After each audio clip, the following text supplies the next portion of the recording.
Tinawag na basura ni Caloocan 2nd District Representative Egay Erice ang inihaing impeachment complaint laban kay Pangulong Bongbong Marcos. Binueltahan niya na naghain ng reklamo. Nasa frontline ng balitang yan si Marian Enriquez.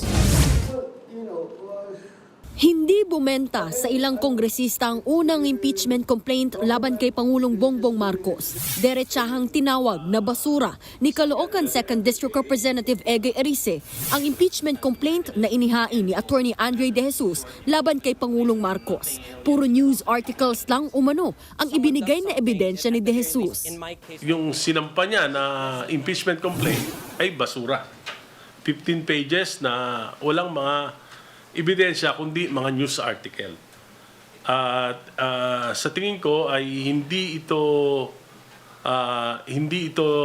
wala ito sa forma at walang substance yung kanya i-final na impeachment complaint. May agam-agam din si Erice kay De Jesus at sa nag-endorso ng impeachment complaint na si Pusong Pinoy Party List Representative Jet Nisay.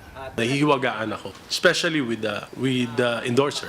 Tahimik lang kasi si Kong Jet. Nagulat na lang ako siya yung nag-endorse. And he's identified with the Garcias who are known stalwarts of the national of the NUP. At yung NUP mismo, sinabi nila na hindi sila papayag sa mga impeachment laban sa Pangulo. Pero sagot dyan ni De Jesus, nag-iingay lang si Erice. Mariin din niyang itinanggi na inihain niya ang reklamo para i-trigger ang one-year bar rule. I specifically, expressly, categorically, and absolutely denied that this is motivated just for the purpose of triggering a ban. These are valid, legitimate grounds that have been raised on so many occasions, not just by mainstream politicians, but also by the people at large. But nothing has been done about these particular issues. Maging si Vice President Sara Duterte, duda sa inihaing impeachment complaint laban kay PBBM. Inihalin tulad pa ito ng bise sa isang bakuna. Tingin ni VP Sara, ginawa lang ito para protektahan ang Pangulo. Murag bakuna ang tawag nila. Mabakunahan ka para kuan ka. Protected ka for 1 year. Dagdag pa ng bise, inaasahan na umano niya na meron na namang panibagong impeachment complaint na ihahain laban sa kanya. Alam na natin yun na mangyayari yun.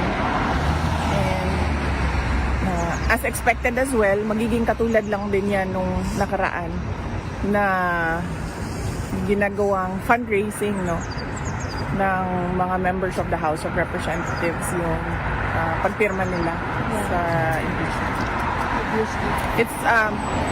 It's all about the money dyan. Nasa Netherlands ang bise para bisitahin ang amang si dating Pangulong Rodrigo Duterte. Wala pang detalye kung kailan ang balik niya sa bansa. Nagbabalita mula sa Frontline, Marian Enriquez, News 5. Mga kapatid, Mean Los Baños po, huwag magpahuli sa mga balita at impormasyong dapat ninyong malaman. Para sa mas malawak na balitaan at diskusyon, mag-follow at mag-subscribe na sa social media pages ng News 5.